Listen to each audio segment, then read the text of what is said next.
Louisville drops this one to California 29-26. Has a lot of people thinking about the state of the program and the overall health of the program. We're going to talk about all that. We're going to preview a little bit of Clemson. Longer show today, so make yourself a nice little drink, get you some snacks, and hunker on in.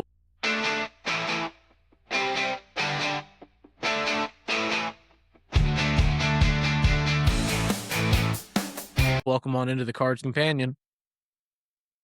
Welcome on into the Cards Companion. First off, thank you for tuning in. As always, to my wonderful co-host, James. How you doing today, man? Doing good. We took an extra day to kind of compartmentalize what we witnessed on Saturday night. It's a lot. It's just a lot to talk about. We'll get into it here in this video. I don't know how to start this conversation. That's not even me trying to be funny. I genuinely don't know how to start it. Okay, so I want to start. You go first. Start it off because I don't know how to. The running game's good. Like you ran even without Isaac Brown, you ran the ball for 22 times. Keywan had 14 carries for 146 yards. Duke, you're kind of easing him back from injury. He looked good in moments, but Keywan was more your burner this game. That's about all good I can say really about the passing game.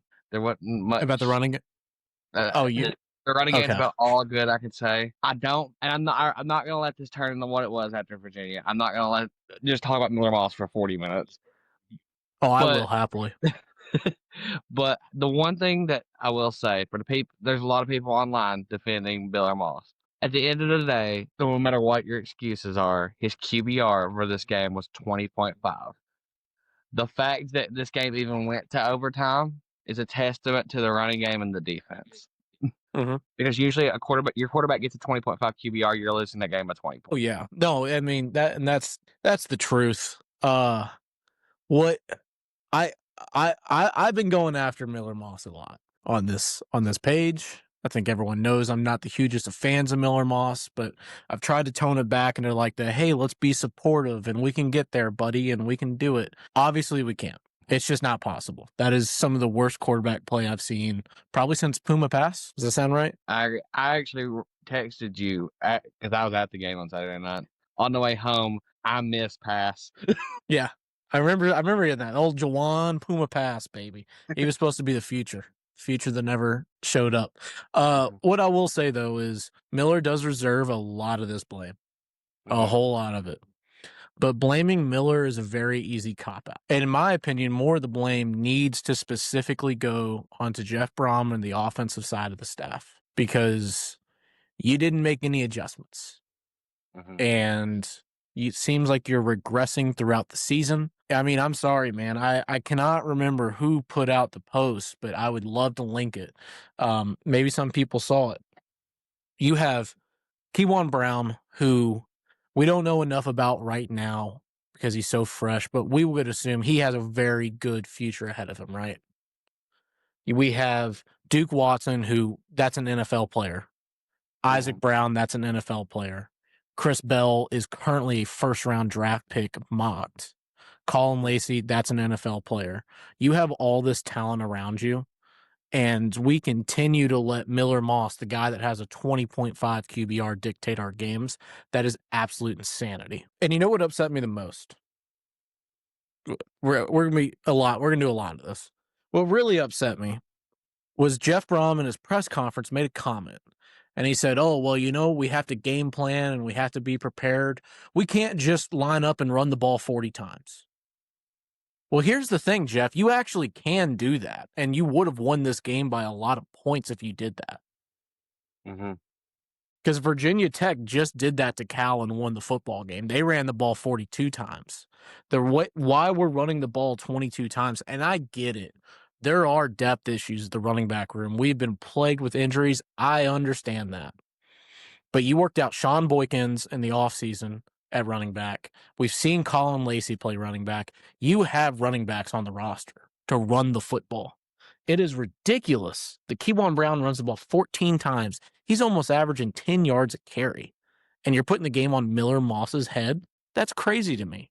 That sounds insane. What do you think? Well, that's one thing I touched on was how insane it was. The fact that you only ran the ball 22 times.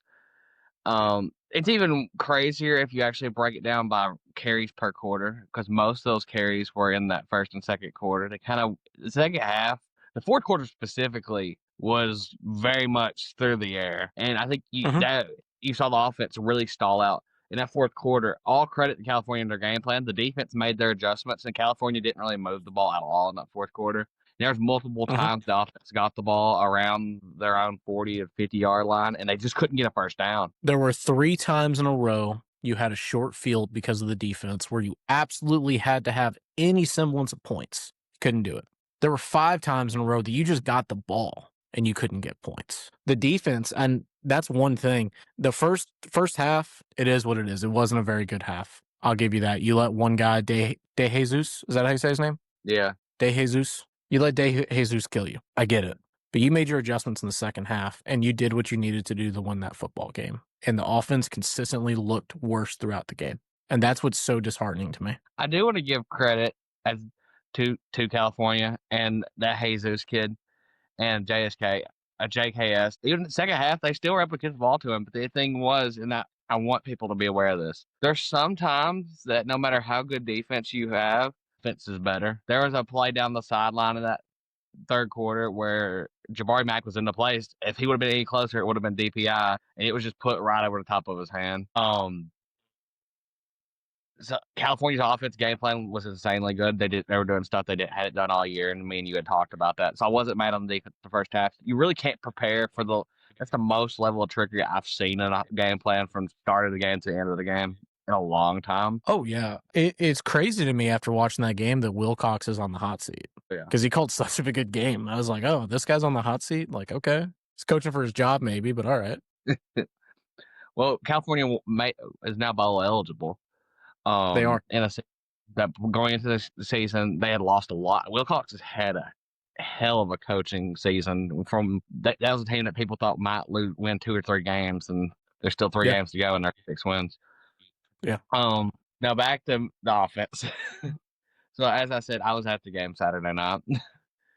So Miller Moss, I think he threw the ball 38 times. I think he was 20 for 38. Wait, hold on. Didn't you go to the Virginia game also? Yeah, it's been a bad time. Stop going to football games. Stop. So Miller Moss completed 20 passes. I don't think he hit a guy in the numbers one time. There was one pass that let me explain this. It was tipped at the line, and if it wasn't for that defensive lineman tipping that ball, California was running down the sideline. There's multiple ones. There's one where we did get points in the first half that he just eyed Keywan from the time Keywan went into motion and just tossed it up in the corner. I think he was so shocked the ball was in his hands that he dropped it. Like, it was like, I can make excuses on scheme. But there comes a point where out of 38 passes, I don't think you hit a guy in the numbers one time. There was also another play, if it wasn't for Nate Kritsky having really solid hands, that's a pick. And Nate Kritsky just bodied a linebacker when that ball was thrown on the outside of his shoulder when it should have been in the inside. There's just mistakes that it shocks me that you're seeing from a guy who's been in college 4 years. I mean, based off the past 7 games, does it shock you? It does, for the fact that I figured it would at least improve some. I feel like he's progressively regressing. Yeah, and that's what's concerning is it's like the little stuff that we were seeing against Pittsburgh and all those games, Pittsburgh, Bowling Green, that we were like, hey, what's this about? It's just expanding upon. And he's getting worse. I'll be honest with you. I mean, I know you're paying the kid a lot of money, and I get it. But I truly do not believe that he should play another snap at Louisville. There's multiple plays, and I forgot who it was that said it. First of all, whenever you got prominent alumni such as Harry Douglas vocally mentioning that you need a good quarterback, a good one. And it's no longer like this side, make excuses. Everybody kind of has summed it up. And the one thing that irritates me, I love Jeff. I'm not going to talk bad about Jeff. Jeff is great. I feel like it's more so, I feel like it is the commitment of the amount of money we're paying him. Jeff is trying to find any path to success with Miller as possible to justify that amount. But it's just not working. It hasn't worked. So here's Here's what frustrates me so much about that also is you say that and he's trying to just I personally agree with you. We're not saying that's the truth. That is our personal thought process. That is our opinion that Jeff is trying to justify the amount of money spent on Miller Moss. Mm-hmm. I have watched Isaac Brown fumble the ball and then get sat for the next 2 offensive drives when he's completely healthy. Mm-hmm. Why is Miller Moss not held to that standard? And the thing you hear some of the fan base and some people say is, well, the next guy is not going to do too much better, not too much better. I don't think. Here's the thing: we've seen Deuce come in and play better. We've seen Brady come in and play better. I don't think we have because the only time we've seen Deuce get any sort of only time we've seen anyone get meaningful reps is when they run a bull crap quarterback draw with Deuce. I mean, we've seen the potential in Oh, the guys potential. such Yeah, as. no, yeah. Oh, yeah. Yeah. And my thing, here's my thing. I'm gonna go on a rant. I said I wasn't gonna rant, but here it comes. Okay. So first of all, I'm gonna start off by this. The offense you've seen this year is not a Jeff Brown offense. It's very altered for Miller Moss. It's been evident throughout the year that Miller Moss has had issues with the Jeff Fromm's game. He still to this day does not know how to check out of a play. It's more so whatever's called in the huddle. That's what's happening, regardless of what's coming. I feel like even if Miller Moss may be slightly more skilled, Brady and Deuce know the offense. So I feel like you'll get a better coach game by Jeff because there's more flexibility there. I agree. Well, and so what worries me so much about Moss also, Moss wears the dot, okay? Dot Moss is getting everything called into him. He's still running over to the sideline to get the calls half the time. I'm like, brother, do you not know this playbook? We're 9 games into the season. You don't know what we're doing out here? He's Like, been committed to last December. It isn't like he committed in the spring. Yeah, I'm like, what is happening? And I don't think it could be any worse with Deuce Adams. I do not. And if you want my honest opinion, I think it would be coaching malpractice if you trotted Miller Moss out there to start the game against Clemson. I think it'd be absolute malpractice. And I'm really and again, and I think I made this argument a couple of weeks ago on here. If we are saying, hey, Miller's the best we got, then what the heck is the quarterback coach doing and why is he on the roster? You know that, and I get it. You pride yourself in being a quarterback whisperer and all this stuff. This has been a complete failure on all systems. Miller Moss is the reason why you're 7-2 and you're not competing for an ACC champion or for even a college football playoff spot because your roster's that good outside of Miller Moss. That's the thing, though. Your Miller Moss hasn't had a QBR over 70 in 6 weeks. His best QBR was like 68 against Miami. And even in that Miami game, you go back, and what we say to that pick game, Miller Moss is good for 5 to 6 pick 6 full balls a game. And that hasn't got better. If anything, they're becoming more blatant. And what did you see this game? Again, a recurring thing that I mentioned last week is you throw a couple passes to Chris, but Chris Bell disappears in these games. Now it's like Miller Moss just refuses to look toward him. And I don't get it. It's maddening. I think what was it? Dakari Collins got targeted 5 times in the second half, and I'm like, what? Where did Chris Bell go? What are we doing? I'm only seeing Colin Lacey get involved in these dumb freaking tunnel screens that we keep talking about. We talked about this like 4 weeks in a row, and I hate it also because I was banging the drum. Get the short game involved. Get the short game involved. Get the short game involved. Don't just throw tunnel screens. That is not the short game. You know, it is maddening to watch. In a callback to something we complained about back in Bowling Green, you know what's been a reoccurring theme ever since the Miami game? Not in the Miami game, but ever since it's been back. It's back, and now it's the most prominent part of the offense. This Saturday, this Louisville team looked like the Louisville team that played JMU. These long developing play action passes. Yep. Miller Moss refusing to step into the pocket. He was running around like he lost outside of one play where he finally stepped up in the first quarter. It looks like the offense that was progressing. We're like, okay, you got the game plan against Miami. They refused to use that game plan. It would work against anybody. Yeah, it's a solid game plan.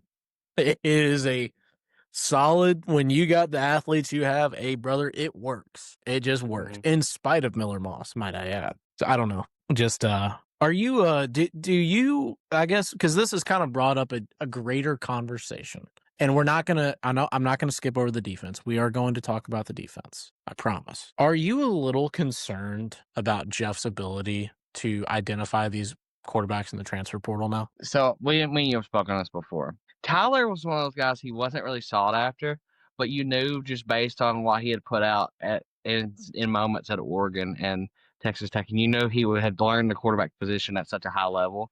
It was one of those. It was low risk, high reward, because at the worst he's going to be a good game manager, but the reward of his big playability was going to be huge. That's I think it was a McGavick that I saw put out, is if I told you when we hired Jeff 3 years ago that in his first 3 years, 2 of those 3 years, you would see subpar quarterback play, you would call me crazy. Yeah. I don't. The Miller thing's weird because I don't think that that's fully why we went so in on him, but it does kind of feel like you were backing on Miller being the quarterback you played in San Diego, not the Miller Moss that you saw in South California last year. And it looks so like Holiday Bowl was fool's gold in the grand scheme of things. Yeah, the reason I bring that up is I remember the past portal cycle. Everyone knows the history there. No reason to get back into it, but you took a big swing with Moss, and recruiting wise, you won that recruiting battle, and it was a good recruiting win, recruiting wise. I look at a guy in that cycle that we thought was a lesser version of Moss in Connor Wegman. And Connor Wegman, I don't want to get into 100% specifics here. He cost about $1 million less than Miller Moss. If we had Connor Wegman on our team, do you think we'd be 9-0 right now? If you're not 9-0, you're definitely 8-1. Connor's had a great year at Houston. Yeah. And that's just one guy. There's a lot of guys we can go down that list from this past portal cycle, but Connor Wegman is the one that sticks out to me the most, where it's like, man, you know what? What are we doing? Because with this roster, we just didn't need amazing quarterback play, to be completely honest with you. No, you just needed somebody that could just make the plays. Yeah. And ironically enough, they took a shot with Miller. Ironically enough, I'm not going to talk down on the guy. The guy's having a great year, but he is a high level game manager, and I don't even know if we contacted him. I don't want to talk about that. But that Mendoza kid would have been perfect. I don't know if you win that battle with Indiana at the time. I don't want to rehash old news I don't want to rehash history, but Mendoza wouldn't have worked out here just simply because of his transfer timeline. Yeah, and that's the truth. I do think there was interest on our side, but they didn't want to bring someone in before after the winter because they wanted him to learn the offense, something that Miller Moss obviously didn't do, ironically enough. Swapping on over to the defense, though, a few little bugaboos I gotta address here. First off, kind of similar to what you said earlier, I do give English a lot of credit, or not credit, but a lot of grace here. Theoretically speaking, you held them to 22 points, or I'm sorry, you held them to 23 points in regulation. Brother, in modern college football, that is enough to win a football game. You know what I mean? Like, that is not a crazy high number. It's not bad. You've had a really good season all season, so you get a little bit of grace. I do think it is a very hard matchup to play against. Like you were saying earlier before we got on screen, they were going heavy on the weak side with 4 guys wide. You can't overcommit to that in a 4-2-5 scheme because it's just a numbers game at that point. Your strong side is going to have like a D end and maybe a linebacker. That doesn't work. That's not a good call for success. So I get it. De Jesus, he had a phenomenal game. They obviously knew that they wanted to target him. He had a couple of mismatches there with our secondary. It is what it is. You still went out, though, and made the adjustments you had to make during halftime. You held them to 6 points in total in the second half, which is just, again, that is winning football. That is 100% winning football. Yeah, you gave the offense opportunities to win the football game consistently. I am a little discouraged, though, about one thing on the defense. I feel like the D-line play is getting worse. I agree with you.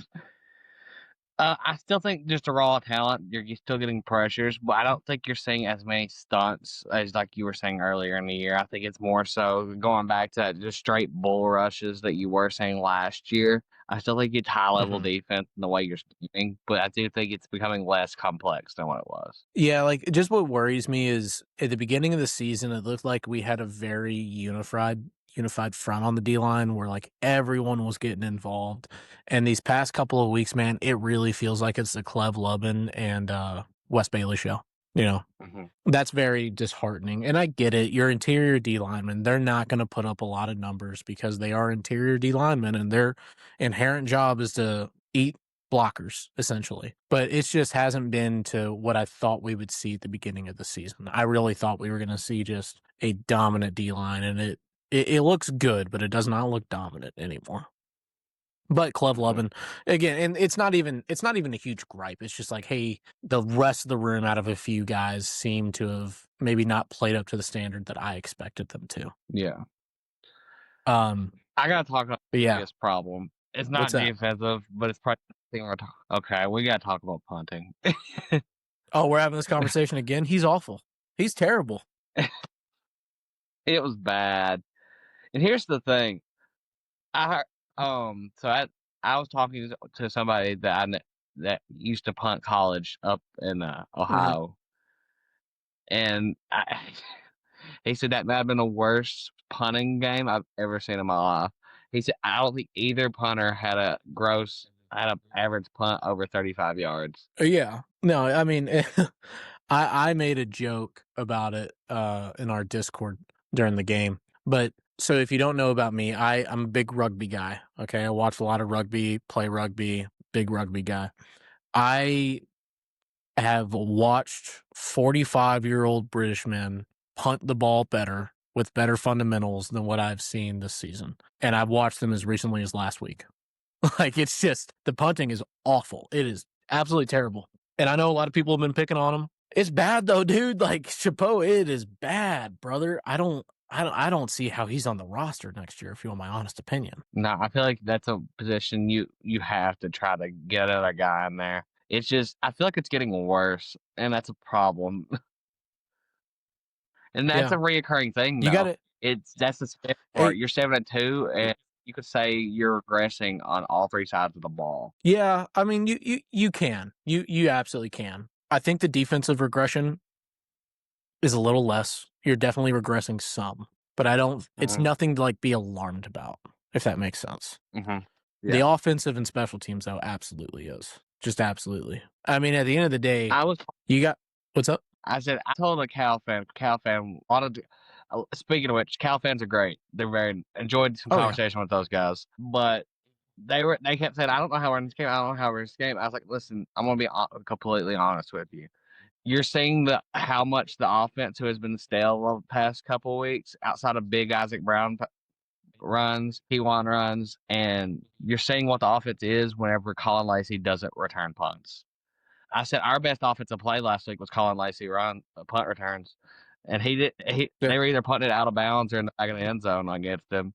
And that's a little irritating thing. You still got Chris Bell on the field. He's just not getting the ball. Well, and it's frustrating because, like, I don't know who is getting the ball anymore because they're not running the ball. It's not going to Chris Bell. Colin Lacey, they're throwing bullcrap bubble screens and tunnel screens too. So who is the ball going to at this point? You know, and that's what I felt like the whole second half. I was like, what is our game plan? Because it doesn't seem like one. It does not seem like a competent game plan. There was a play. I'm going to see if you remember it. Miller Moss evaded pressure, but instead of stepping up in his pocket and hitting his like drag Colin Lacey or Chris Bell, they were running like a mesh concept over the middle. He runs to his left out and throws it into the back calf of the Cal DB.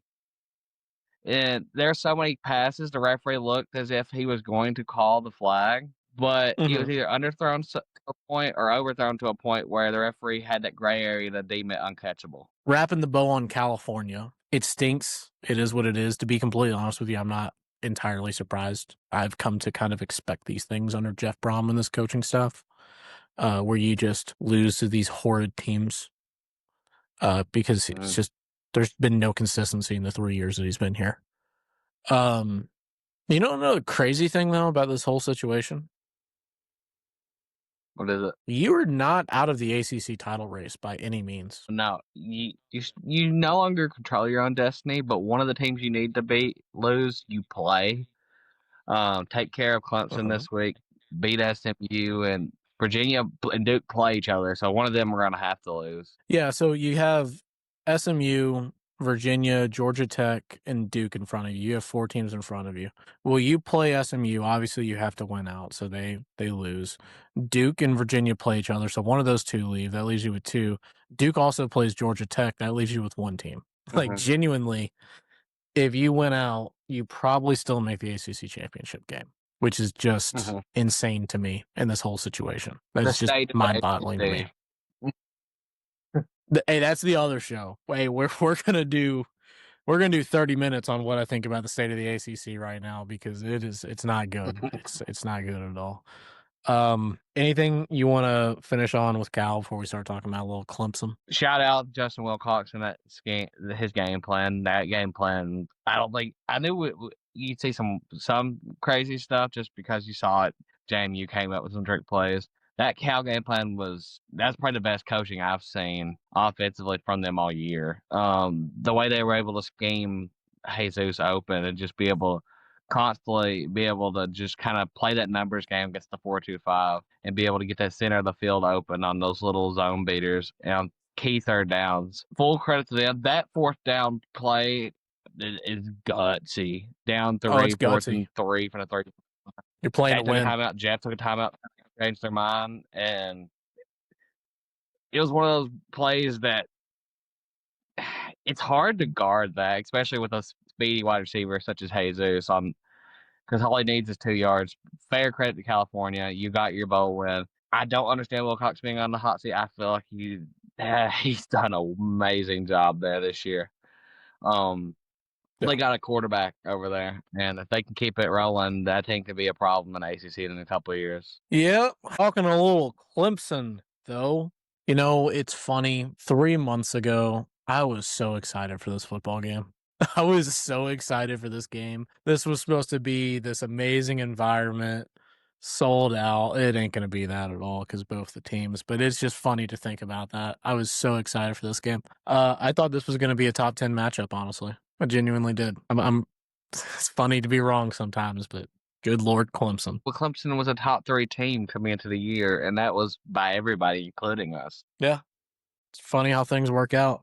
Going into the game, though, Louisville, 54.9% chance to win per FPI. Currently, they are a 3.5-point favorite. Game is on Friday night, November 15th. And fun little thing, they're honoring Tom Jurge at the game, so that's kind of cool. Well, that'd be nice. He deserves it. Clemson, if you have not watched a lot of the Tigers this year, I don't blame you. It's not been very pretty football, in my opinion. Clemson, they're on a little bit of a roll right now. They just beat on a little bit of a roll. They just won the toilet bowl in the ACC, beating Florida State 24-10. We talked a lot about Clemson on the other show.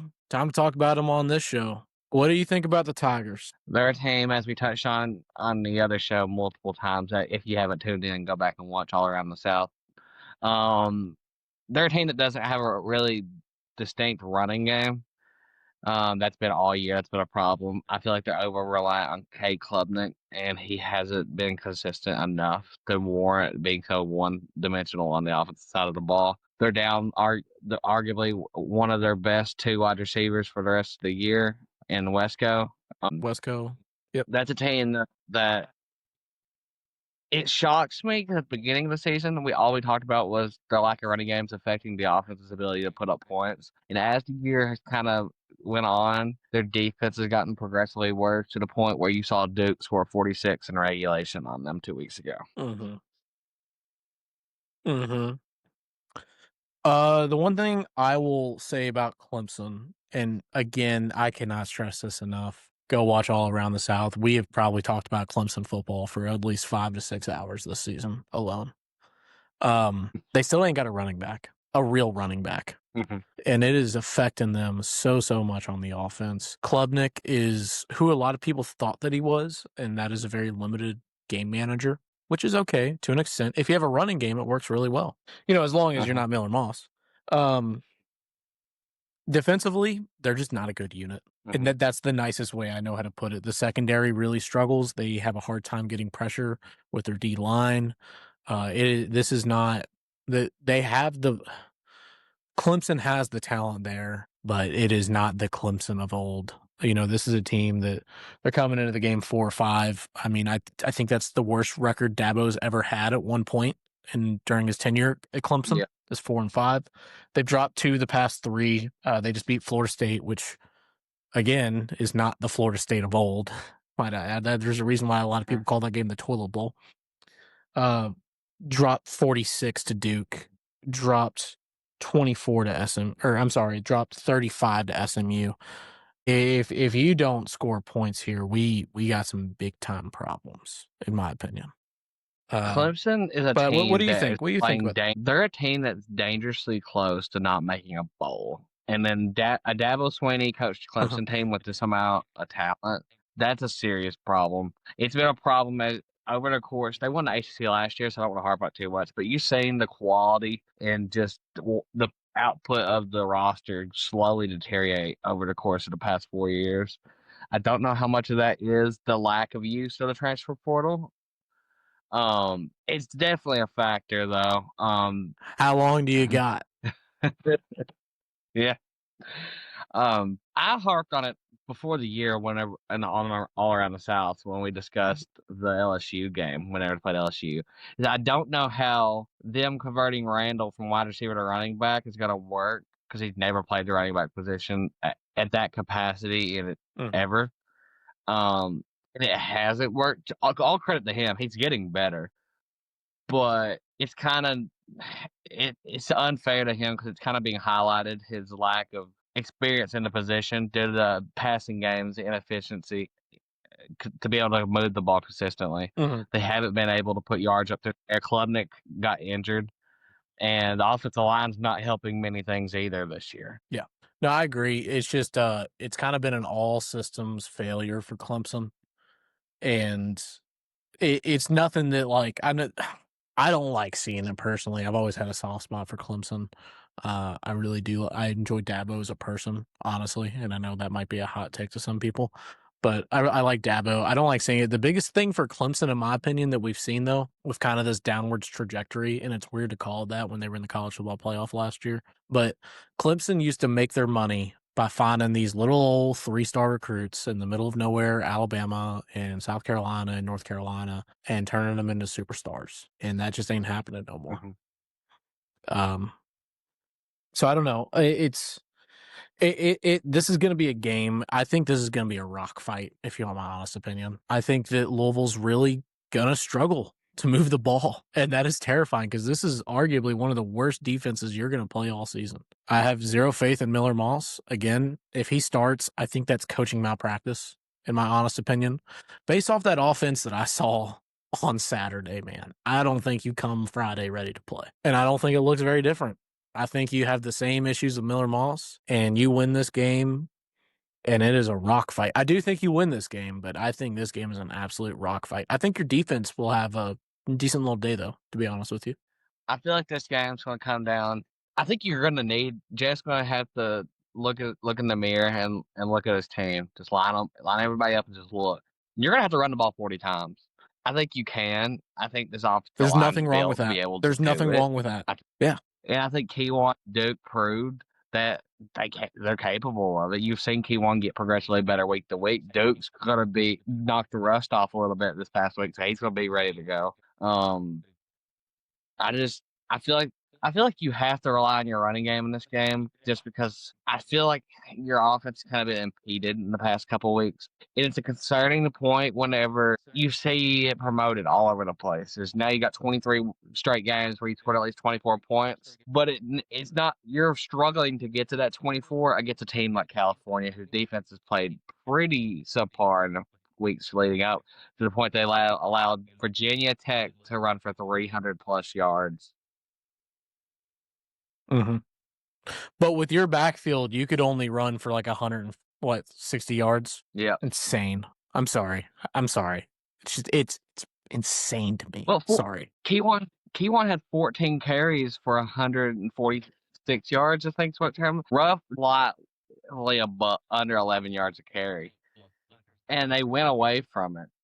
Like, they went away from it in that second half completely. Sorry, not to harp back on that California game too much. But this is an opportunity I think It's you all right. need to get the running game going. You have to. I think you absolutely have to. Hey, you want to hear something insane, by the way? Who had more carries against California? Duke Watson or Miller Moss? It was Miller, wasn't it? They both had 8 carries. Now, I know technically Miller in college, we count sacks as carries. I know. It's kind of a gotcha question. But I need to point that out. Just run the damn ball, man. I wore the hat last week on the show. I'll wear it during the game. Just run the damn ball, brother. It's not that complicated. And I feel like we're making it complicated. Sorry, I don't mean to get too much into Cal. I'm just very frustrated with that performance. So for Clemson, who's your offensive player of the game? I think the player of the game, it has to come down to Kewan Brown and Duke Watson. I think if you win this game, it's going to be on the back of those two. I feel like I'm going to say if you have less than 25 rushing attempts, you lose this game. Yeah, I think that's fair. Who's your defensive player of the game? My defense, I'm going to go Hutchinson. I feel like it's an opportunity for him to really come down and make some plays. Clemson's a team that loved to run that little high-low bubble screen, and I feel like Hutchinson's going to be able to blow some of those up and might be able to get a pick in this one. Cool. My offensive player of the game, I'm picking 2 people, so I'm sorry. I'm cheating. I'm picking either Brady Allen or Deuce Adams. I think he probably will start, which I highly disagree with. I don't think he finishes the game. The kid mentally is just messed up, and it's obvious to see from anyone that's watched any amount of football in any capacity. I think either Brady Allen or Deuce Adams comes in at some point in the game, get the offense sparked up a little bit, maintain the game, and they win it for us, to be quite frank with you. I think the days of Miller Moss playing quarterback at the University of Louisville are numbered, honestly. I really do. So we'll leave that at that. But yeah, Brady Allen or Deuce Adams. Give me one of those two. Really hope it's Deuce Adams. Love me some Deuce. No offense to Brady. I'm a Deuce guy. Defensively, I am going to go with I'm going to go with TJ Quinn. Because of course I am. TJ Quinn's playing a lot better. I think he's going to cause a lot of issues for Clemson's offensive line specifically. They really struggle against like a delayed blitz thing, which is something that Quinn does fairly well. And he hits his gaps real hard and he stuffs up that gaps. I really like what he does. I'm going to take him. I picked 2 guys for the defense or for the offense. I picked 2 guys for the offense. Mm-hmm. My 2 guys for the defense. My second one is keep an eye out for Stanquan Clark. Oh, yeah. My score prediction, I'm going to give 2 scores because honestly, with the way the offense has been, if Miller Moss finishes this game, I think Clemson wins 21 to 13. If you're able to really place an emphasis and run the ball 25 to 30 times, I think Louisville wins this game 24 to 17. But I think it's really dependent on what the emphasis is in the game plan this week. I am going to go with I'm picking Louisville to win. I think Louisville wins 24. It's kind of the number that's coming to my head right now. I do think they win. I think it takes a little bit to get there. I think you see a quarterback change. Don't know when it happens, but I think you see one. And I think you kind of have to, like you said, look at yourself and say, hey, we got to run the ball to be successful. And that's what you do. Defensively, though, I think I'm not concerned with the defense. And call that a hot take if you want, but I'm genuinely not that concerned with them. Anyway, though, you have anything else to add about California or looking forward to Clemson? That's gonna be it. This was a long one, but you gotta improve. You gotta look ahead. Everything. The reality of it is everything you wanted is still in front of you. Just take care of week to week. I got one last thing to say because the more time we spend on here, the more I think about the things that I thought I was going to say. Really frustrated with Jeff Brom, though, about how in his post-game press conference, a lot of that blame was shifted on Ron English. That is childish, and that is just typical. You really got to start looking at your offensive staff and questioning why you have certain people employed, in my opinion. Also, it's really frustrating that this was such of a great fan turnout for this game, and just the performance that you had is what you had. I know there was some U of L affiliated media that were a little upset that there were some boo birds that came out at the end of regulation, but those boo birds are earned. And at the end of the day, it's a new day and age, brother. You can boo whoever you want to boo. They're getting paid a lot more money than me and you are. For Clemson, though, get out there, be loud, have a good day, have a good night. It's a Friday night game. You know, we always do enjoy those a little bit extra around here. And we're honoring Tom Jurich, so please give TJ a little bit of love there. I think he's coming on at the end of the first quarter. That's going to wrap us up, though. As always, thank you guys so much for watching. Please like, share, subscribe, all that good stuff. If you have a person in your life like, you know what, this guy really likes Louisville football, let me send him this video. We'll greatly appreciate it. Word of mouth is a great spreader of content. Check out All Around the South. We're going to talk about the absolute crap show that is currently the ACC, and look forward to a very big week in the SEC, baby. As always, though, James, thank you so much, and go Cards.